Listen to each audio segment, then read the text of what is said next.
As we are in, say, film production, in our day-to-day life, stress is always an element that we cannot, get rid of. There's always stress in our day-to-day living. So it's important for us to be able to manage stress. And we can do that through our heartful meditation. Meditation means just to be able to calm down our nerves, our energy. And we can do that by smiling to our heart, breathing, long deep breath, and quiet breath, quiet mind, happy heart.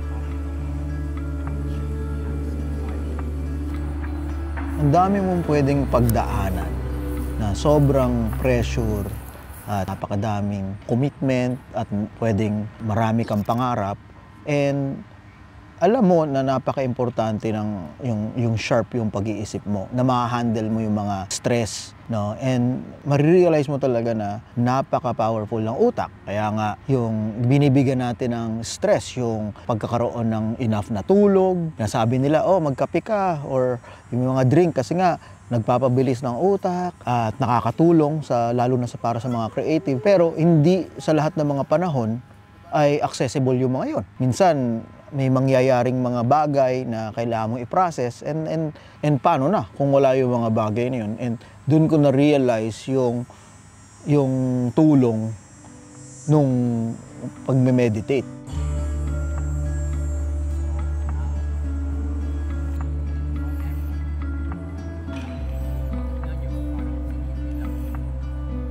So ito ang isa sa pinaka-busiest week namin when it comes sa production.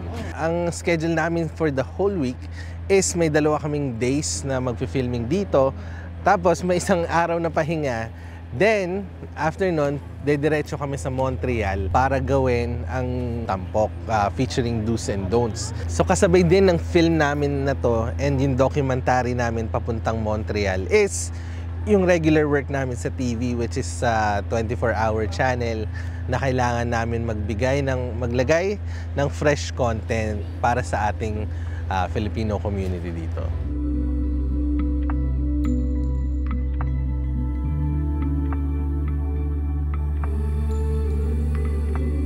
So isa sa mga challenge ko dito sa FTV since nag-start ako dito is yung pag-juggle ng maraming positions in one. Kasi small team lang kami, and then talagang kailangan na magkaroon ka ng multiple hats in bawat project. Kanyari itong specific project na ginagawa namin.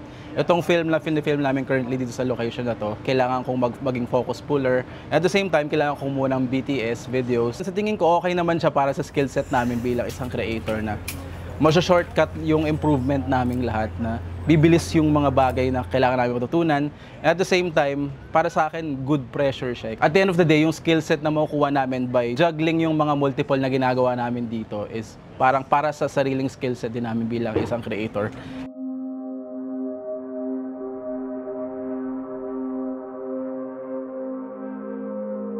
Sobrang laki ng adjustment ko bilang bago sa team ng FTV. Kasi yung experience ko sa production sa Pilipinas, sobrang iba, kasi doon mas maraming tao, mas maraming crew para sa isang project. And dito, isa sa challenge para sa akin is kokonti lang kami sa team. So sa ilang months na experience ko dito sa FTV, parang kailangan matutunan ko agad lahat. Like, kung sa Pilipinas, editor lang ako, yun lang yung role ko. Dito, kailangan matutunan mo kung paano magsulat, matutunan mo paano mag-produce, mag-brainstorm ng mga maraming ideas para sa ibang shows, kailangan mo matutong mag-camera, and kung paano rin makapag-coordinate and makapag-usap sa iba't ibang klase ng tao.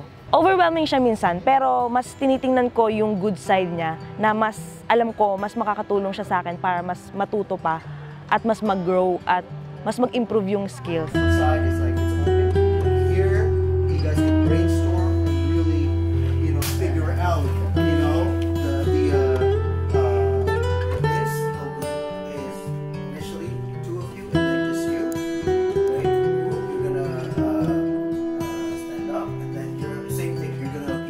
lagi natin naririnig, no, yung salita na vibes, no, na casually tinatapo natin.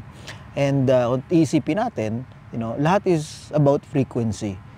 And ang isang pinakamagandang pwede mong ma-achieve sa paggawa ng tamang meditation ay yung sinasabi nating maging level, o sa mga ibang practice ay yung maging centered. Again, iba-iba ng tawag o term, pero yung nasa state ka, yung alpha state o ibang klaseng state, no?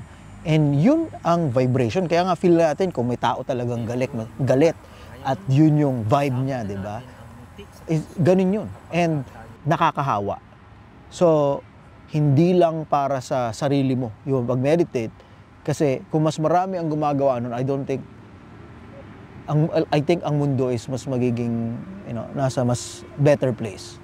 Di ba? Kasi mas mayroong room para sa, peace, kumbaga.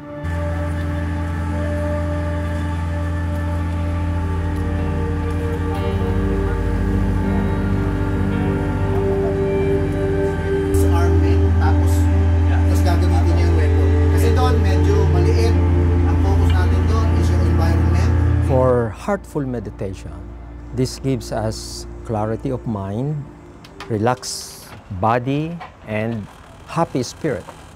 And this happens through our breathing, through our thoughts, positive energy of the heart. So this exercises is for us to be able to bring about, the mind, body, heart training. Meditation gives you that benefit, to be able to discover our inner self. So practice of meditation is a necessity in our day-to-day life. So practice early in the morning, in the afternoon, and before going to bed. Make this part of our daily life, just a food that we intake for our prana, for our breath, intake that we take for our food. This is for our soul, heartful meditation.